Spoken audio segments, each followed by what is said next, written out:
Hello everyone. So in this video we are going to see the problem reverse level order traversal. So given a binary tree of size n, find its reverse level order traversal, that is the traversal must begin from the last level node. So let's see how to perform reverse level order traversal first. So suppose if we have this given binary tree, so what we will do is we will perform the traversal of the last level first. So that is 3 will come first, then 2, and then the node of the above level, which is 1. So in this way the output we will get is 1, 3 to 1. For this tree we can see similarly the output will be 40 will come first, and then 60, and then 20, 30, and then 10. So we are traversing in a reverse fashion, that is the last level is traversed first and then we are moving towards the upper levels. So how we will perform this?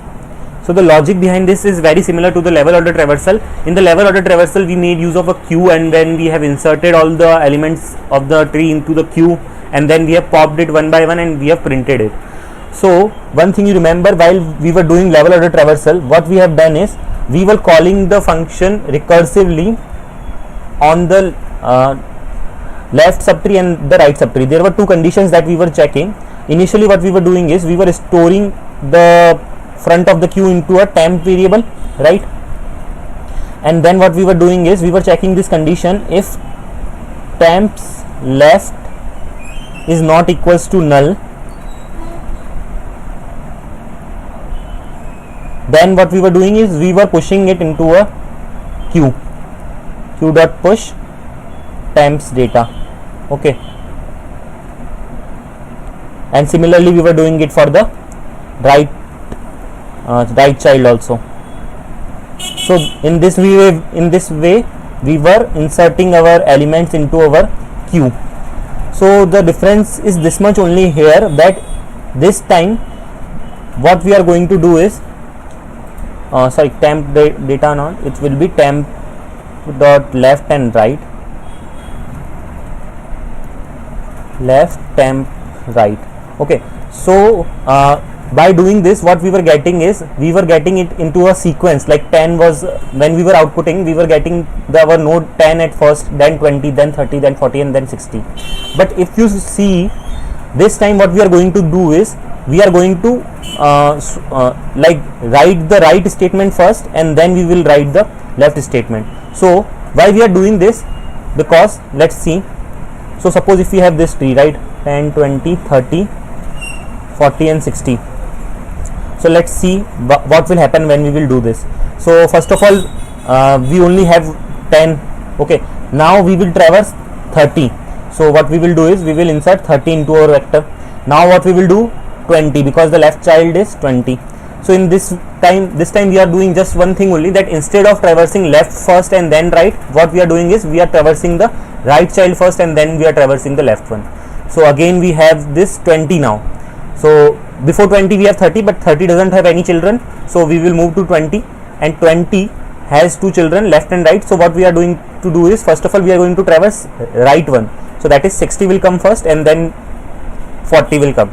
So in this way what we have done is we have created our vector. But if you see, our answer was 40, 60, 30, 20, 30 and 10. So if you can notice, this is exact reverse of this.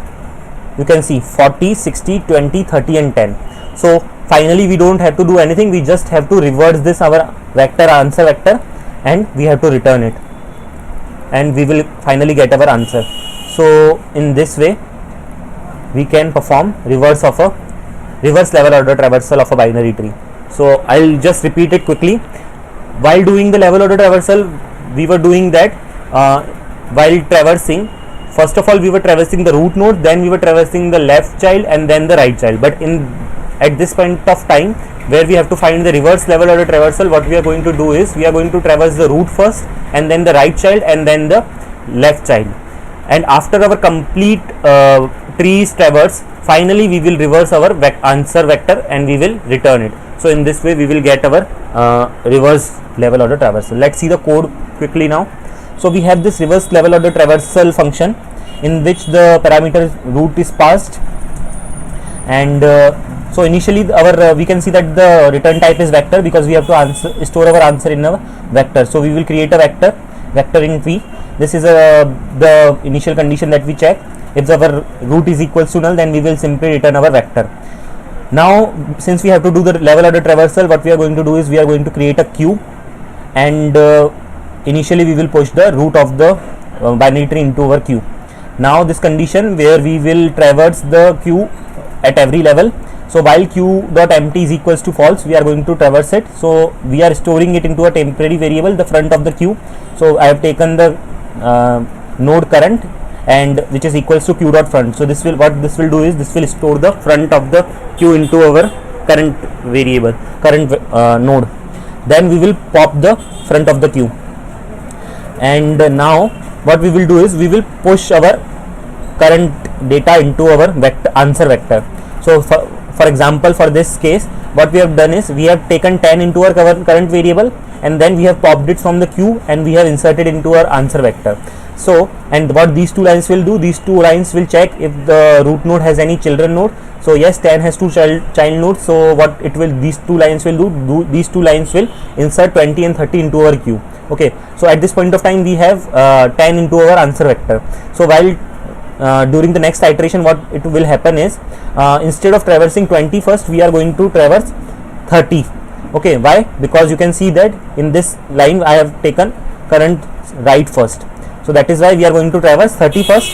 So when we have 30, we will check if 30 is, we will take it into a current variable and we will pop it from the queue and we will insert it into our answer vector.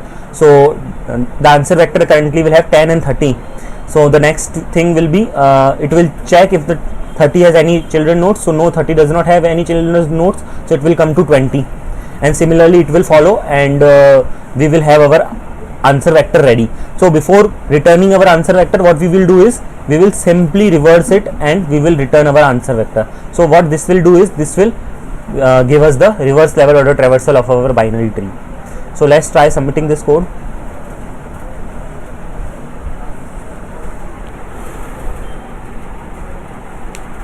So the problem is solved successfully.